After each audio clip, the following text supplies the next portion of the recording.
Mendoni se uji i detit i shëron plagët? Kirurgët paralajmërojnë për komplikime serioze. Edhe kur plaga duket e mbyllur, hyrja e hershme në det apo pishin mund ta ngadalsojë shërimin dhe të rrisë rrezikun nga infeksioni.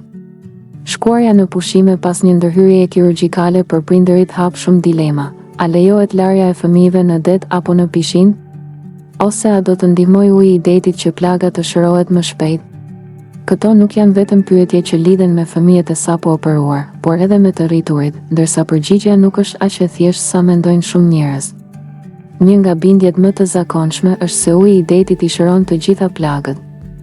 Kirurgët, megjithatë, paralajmërojnë se larja shumë herët mund të çojë në probleme që mund të prishin jo vetëm pushimet, por edhe një rikuperim të suksesshëm. Gjendja e plagës nuk duhet vlerësuar vetëm me sy. Pas një ndërhyrjeje kirurgjikale, lëkura fillon të mbyllet që pas disa ditësh. Megjithatë, ajo që shihet në sipërfaqe shpesh nuk e pasqyron plotësisht atë që ndodh nën lëkurë. Edhe kur plaga duket e thatë dhe e rregullt, shtresat më të thella të indeve mund të jenë ende në proces shërimi. Pikërisht për këtë arsye, mjekët theksojnë se nuk mjafton që gjendja e plagës të vlerësohet vetëm me sy.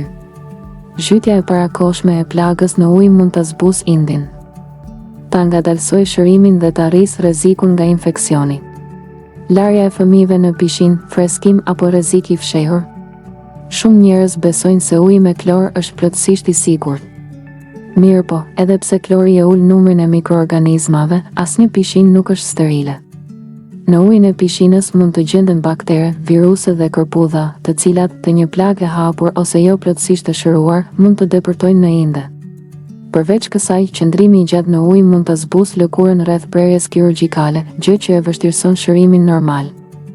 Prandaj, shumica e kirurgëve këshillojnë që me notin të pritet derisa plaga të jetë shëruar plotësisht dhe derisa mjeku, gjatë kontrollit, të konfirmojë se rikuperimi ka përfunduar. Deti nuk është tamam antibiotik natyral. Ideja se uji i detit automatikisht e përshpejton shërimin e plagëve është thellë e rrënjosur në besimet popullore. Megjithatë, ekspertët paralajmërojnë se as deti nuk është steril.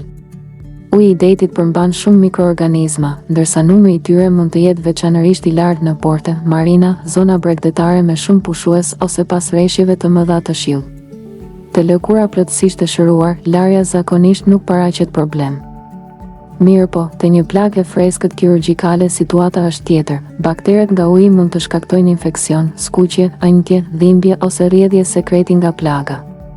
Edhe qendrat amerikane për kontrollin dhe parandalimin e sëmundjeve, CDC, paralajmërojnë se mikrobet në ujë mund të hyjnë në prerje ose plagë të hapura dhe të shkaktojnë infeksione.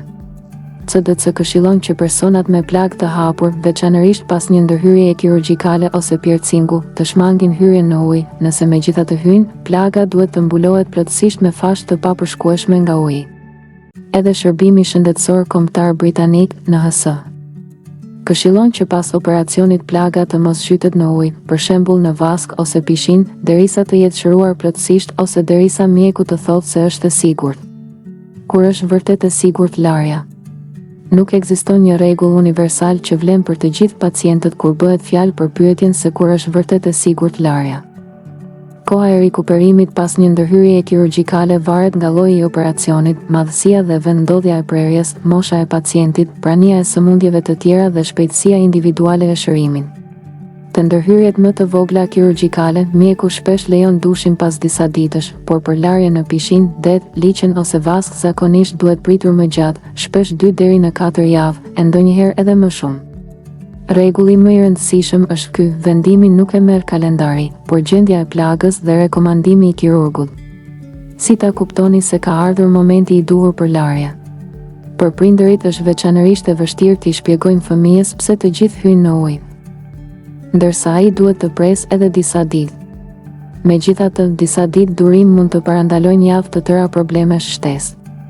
Para shkuarjes në det ose në pishin është e dobishme të pyetet kirurgu kur lejohet larja, të kontrollohet nëse të gjitha pejtë janë hequr ose janë resorbuar, të vërehet nëse nuk ka skuqje, ëndje apo rrjedhje sekreti dhe të shmangen vlerësimet e pavarura të tipit. Duket mirë, ndoshta mundet. Nëse pas larjes shfaqen dhimbje, skuqje e shtuar, temperaturë, ëndje ose rrjedhje nga plaga, duhet konsultuar sa më shpejt mjeku.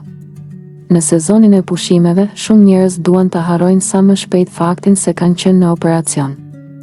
Megjithatë, pikërisht ato pak ditë kujdes shtesë shpesh bëjnë dallimin mes një shërimi të rregullt dhe një komplikimi që mund të kërkojë trajtim të ri. Deti do të presë. Pishina nuk do të ikë. Por një plagë që infektohet mund të zgjas rikuperimin shumë më tepër se sa e ka planifikuar kushdo. Prandaj këshilla më e sigurt është e thjeshtë, para hyrjes së parë në ujë, sigurohuni që edhe kirurgu juaj të jetë gati të thotë, tani mund të notoni pa merak.